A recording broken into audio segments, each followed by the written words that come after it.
AFK Journey, a new upcoming idle RPG game for mobile and PC developed by Lilith Games, a company which you may know from similar titles such as AFK Arena, Dislight, and Soul Hunters. Wait, you've never heard of them before? Ah well, who cares, at least you know now. I've played a decent bit of idle RPG games on mobile in the past, and one of these games actually happens to be Soul Hunters. They're honestly great fun, and I highly recommend trying one out if you ever want to get rid of your biggest RPG itch while on the road. But that's enough about myself. The point is, I was offered a wonderful opportunity to try out their newest project AFK Journey during its beta phase, so I decided to take the chance to properly check the game out and share my own experiences so you can determine whether this game is worth your time when its full release comes out. Mind you, of course, that because this is in beta, some things are subject to change upon its full release. In case you're impatient and would like to try the game out yourself as soon as you can though, it is possible for you to join the game's beta sale test that will be taking place around the start of December. More details about that near the end of the video though, so for now, just lay back and enjoy the review. When you first start the game, you find yourself in the middle of a military expedition. You are the second in command of the expedition leader, General Hogan, and you are tasked with delivering an object called Dura's Tears to a person called Lady Grey, said to hold immense power necessary for her to clear a mysterious dark energy called miasma. However, the expedition's advance is interrupted by an encampment of Kroglins, a certain type of monsters in the game. When you finish clearing the way up, you find Hogan intercepted by something disguised as you and then surrounded by dark creatures. You charge in to save Hogan from the ambush and succeed, but the imposter forces Hogan to sacrifice himself in order to at least save you, followed by him falling off the cliff with the imposter. In respect for your commander and the mission that you were given, you set out to find Lady Grey and deliver the tears in his name. The expedition turns out to become much more complicated than that though, as apparently, this Lady Grey seems to be stuck in a damn painting. How convenient.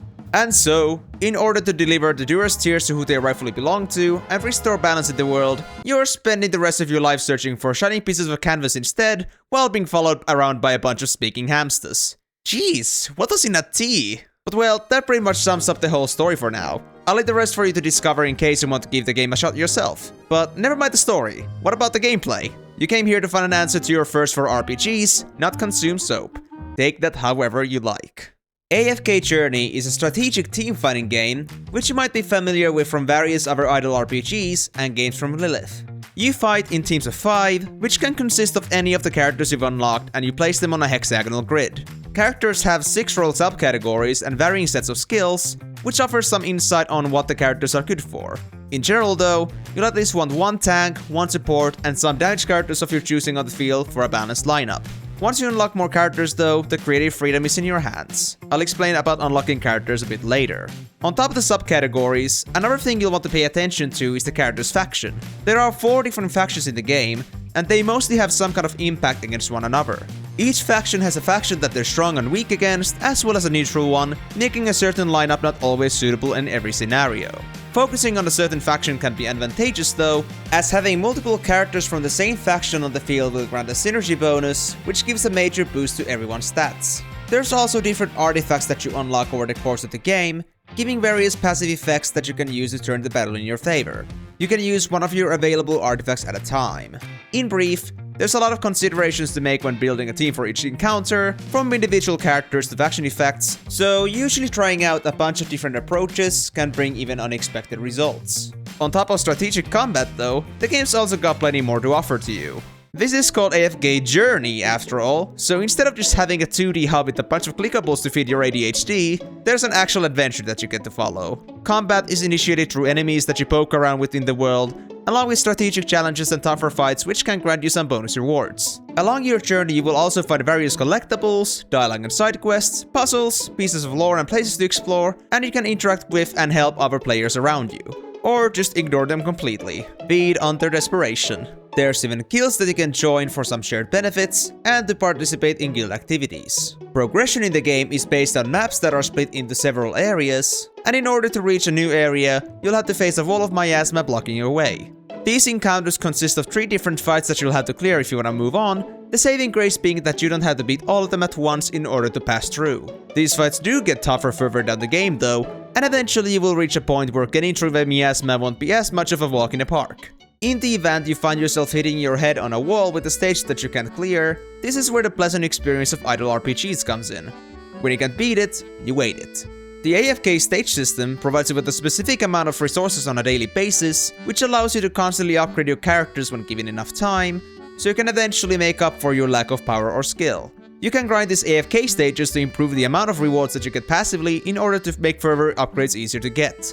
On top of that, getting far enough in AFK stages unlocks you even more content in a hub called Everlight, allowing you to test your mettle in the Dream Realm, Arena, Arcane Labyrinth, and much more, with additional rewards included. Going back to upgrading though, let's go a little deeper on how the upgrading system works. Your AFK stages provide you with 4 kinds of resources: gold, experience, essence, and equipment. Gold and experience are needed for all your level ups, while essence is only needed when you want to unlock another set of 10 levels and occasionally improve the skills of your character. This means that levels like 11, 21, 31, and so on. Essence generates at a much slower pace, and is usually the thing that you'll end up bottlenecked on when improving your characters.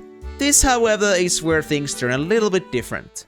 Unlike most idle RPGs where you have to level and equip every character separately and sell your left kidney in order to get a new character to match the rest of your lineup, AFK Journey is much more merciful. Firstly, you are given the freedom to choose 5 characters that you'll focus on leveling called Hands of Resonance. These can be swapped anytime, and doing so will swap the levels between the characters.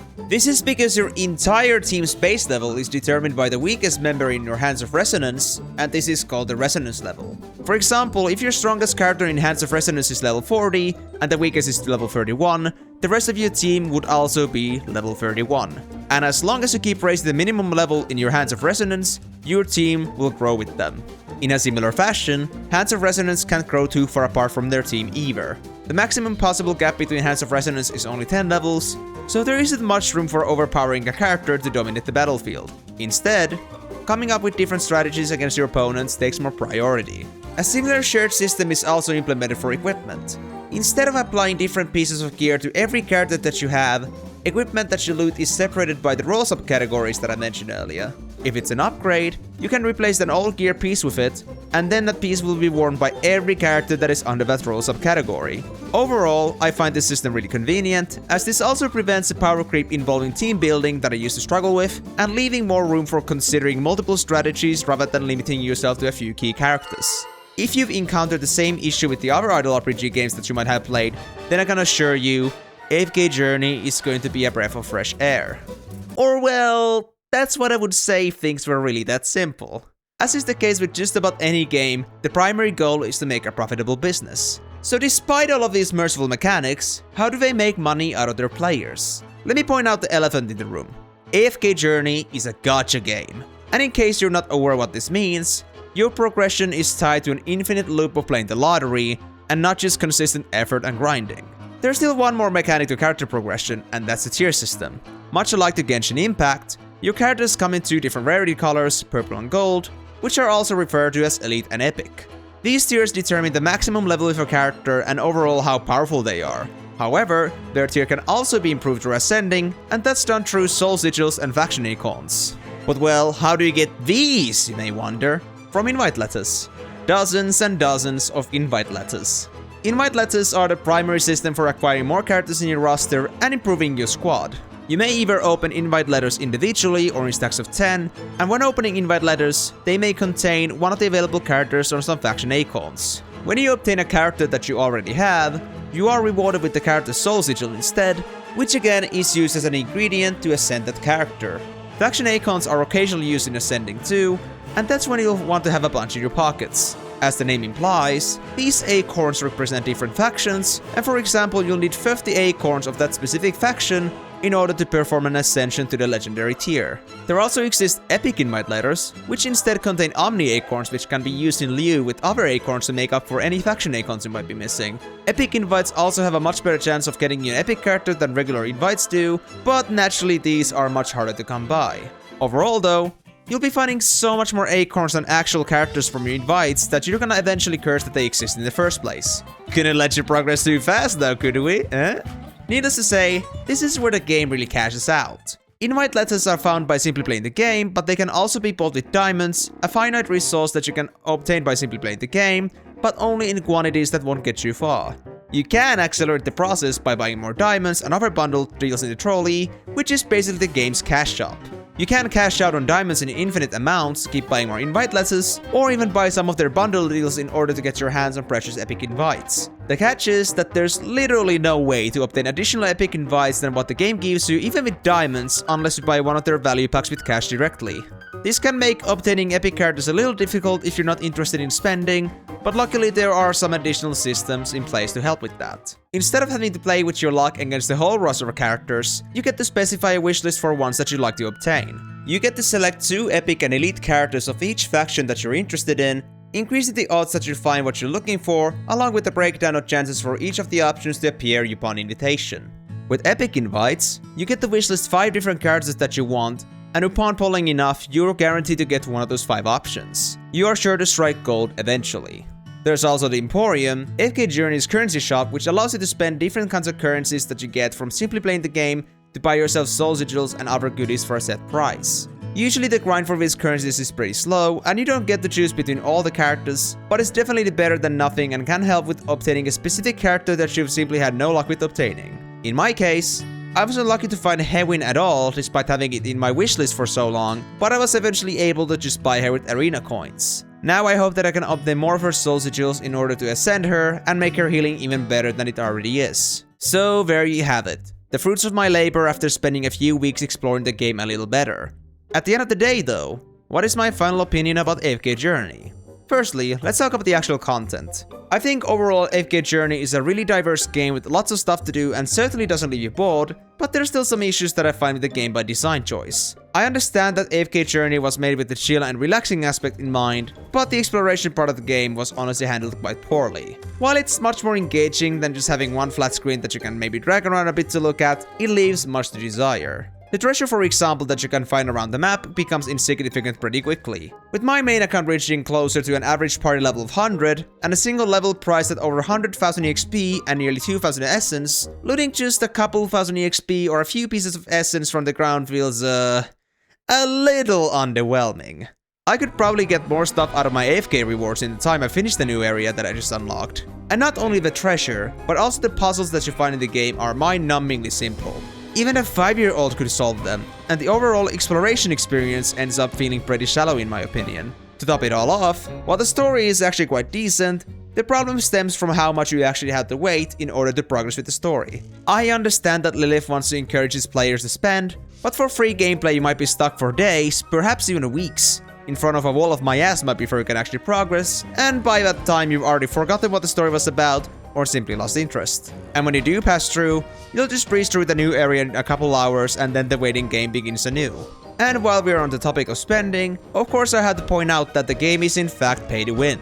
It's not the kind of a game that really promotes competitiveness, but there's a couple game modes such as Dream Realm and Arena where your global ranking determines the outcome of your rewards and therefore still matters. The game also throws deals involving money at you pretty aggressively and will do its best to convince you to buy them. Lastly, I do also want to point out the need to attend the game pretty actively. From the get-go, the maximum duration of AFK rewards you can accumulate is only 16 hours and scales up slowly as you complete more achievements, and some of the activities in the game do require you to play multiple times a week in order to not miss out. This is more of a personal pet peeve for me, since as a former retail WoW player, I'm not particularly fond of daily questing anymore. This is also something that drove me away from many of the idle RPGs that I used to play in the past eventually, as I didn't enjoy the idea of a simple time killer becoming a daily chore to me. Despite all of this though, I found the game to be pretty enjoyable even from a free-to-play player's perspective, as long as you have patience and don't mind missing out on the maximum possible rewards for ranking in the top. There's a bunch of fun to be had in this game, and the additional interactivity with both the world and the players is definitely a plus compared to other idle RPGs in the market. I also want to pay due respect to Lilith Games once again for inventing such a creative leveling and gearing system, as this truly emphasizes the strategic aspect of the game and leaves you with more choices to choose from than ever before. I honestly can't remember when was the last time I've had so much fun coming up with new strategies in an idle RPG and finding an alternative approach that actually worked. And well, the game is definitely charming in its own way. Despite my misgivings, I believe that AFK Journey is definitely one of the best idle RPGs I've played, and possibly with the updates they might make during beta, it might become even better than it already is. Even now, there's still some content that I haven't had a chance to try out yet due to them being further down the game, and I can't wait to eventually give them a shot. If this review caught your eye and you would like to give the game a try, now's a great chance to apply for the beta sale test that will be taking place from December 6th to December 11th. This will be a short free-to-play test held in order to let new players try out the game and discover some bugs to make the game better, but most importantly, you get the pleasure of experiencing the game before everyone else, along with special rewards that you can have for yourself on official launch. In order to apply, here's what you need to do. Go to the link in the description below, or search up AFK Journey on Google and click the CBT button up here. Once there, take your time to check the information below for device specifications and further information about the event. Once you're done and verify you're able to participate, click the big sign up that you saw at first and put all the necessary details in order to apply. Slap in your email and choose your platforms, ask for a code, put it in, and you're done. I've also been granted special access to secure spots for 10 people in my community to be part of this as well, so if you wish to up your chances, do also answer my Google form down in the comments below so you can possibly guarantee your entry. All you gotta do is put the exact same details as earlier and your country, so I can relay the required information forward. Make sure you've written everything correctly so you won't lose your chance or get disqualified, and I'll be randomly picking winners from all the people who answered. Do act quickly though, as applications end on December 2nd at 3 PM GMT, and I have to submit my form by 11 AM GMT. Wait, that's tomorrow! Sorry for the short notice, but my time was incredibly short and I didn't want to just post about it on my channel either without prior content about the game. If you manage to apply though, I wish you luck in joining the beta sale test and I hope to see you there. You will be notified 1 to 3 days prior whether you made it. That's all for now though, so thank you so much for watching the video. Share with me your thoughts about the game, how you liked the video, or just about anything. All feedback is welcome. If you found the game interesting, consider also sharing this with your friends so they won't miss out on the opportunity to be part of this exclusive event. But until next time, it's bye-bye.